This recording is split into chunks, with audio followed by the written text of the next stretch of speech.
Since its creation in 1975, as indicated in its name, the ECOWAS had the role of promoting issues related to economy. But in the 90s, West Africa was going through instability, and ECOWAS changed its mandate through the review of the treaty in 1993 to now involve all that is related to peace and security.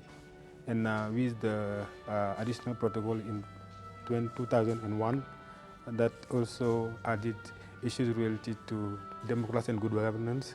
It changed the mandate of the ECOWAS. Now ECOWAS is involved in issues related to peace and security and also good governance in West Africa.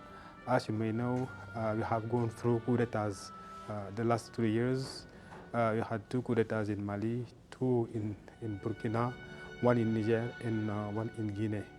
And ECOWAS is facing those issues, and I think ECOWAS now has the mandate in West Africa to try also to reduce the number of coup d'etats, because what we have seen in the last year is ECOWAS was the regs that is most active one in terms of governance in Africa. But it is facing some issue related to bad governance that is done by those who are elected democratically in West Africa: corruption, bad governance, and also repressive police through the contestation of the population. And these people are elected democratically. The election that were contested by the population and the opposition, but validated by the ECOWAS, and these people are doing good bad governance. That is why when there are coup d'etats, the population support the militaries who are in the power. And now the ECOWAS has a zero tolerance policy as far as unconstitutional change of government is concerned.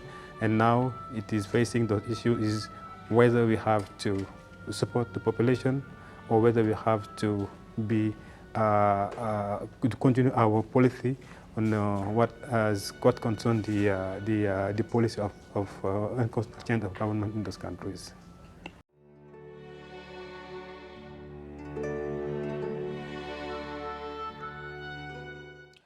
ECOWAS is working in partnership with civil society organizations in West Africa. Since 2 decades or more, the civil society in West Africa is doing a great job as far as governance is concerned. And the ECOWAS is aware of the work that is being done by the civil society. That is why it involved the civil society in the policy of the ECOWAS. In the revise of when the treaty was revised in 1993, they involved now the role of the civil society. The civil society is involved now in the 1999 protocol related to a mechanism of peace building, conflict prevention, and it was also involved in the 2001 additional protocol to see how the ECOWAS can be more effective in the region. Now there are many kinds of collaboration. There are some organizations with which there is a formal collaboration with the ECOWAS. They also have an MOU.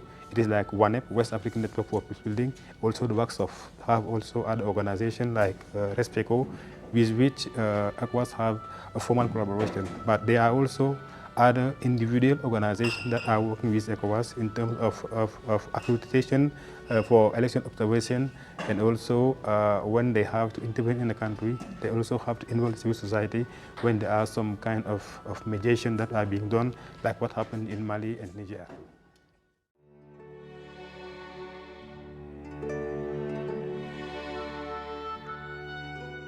Of course, it can be beneficial. I think today the COVID-19 has shown us that technology is in the center of what we are doing.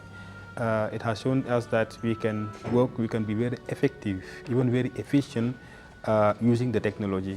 And what the civil society organizations are doing today in West Africa, many civil society organizations are using technology now to implement the activities, to promote good governance and democracy.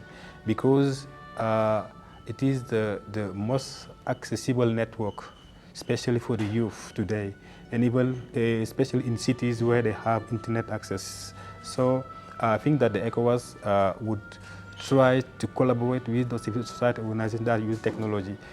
In its policy, ECOWAS is not really using civic technology, but it has to collaborate with other civil society organizations who are using the issue, this tool, to reinforce its policy in terms of good governance and democracy. Because we are facing some civic space shrinking in West Africa, and it is done by states because they do not respect some norms, and those norms are established by the ECOWAS in its convention, in its protocols, in its other texts. And I think that it can be a kind of advocacy for the ECOWAS to say to those countries, you have to respect civic technology, you have to respect the freedom of speech, you have to respect also the work that is being done by civil society using the civic technology. What we are facing today in West Africa is like what happened in Senegal. They have cut the internet 3 times. And in Togo, there is a law that says that if you publish some information that are not true, it is something like a crime. I think it is a kind of shrinking the civic stake, especially in the use of technology. I think the ECOWAS should work with civil society as a way to advocate towards those states to make the civic space more open, to allow the civil society to work easily as far as civic technology is concerned.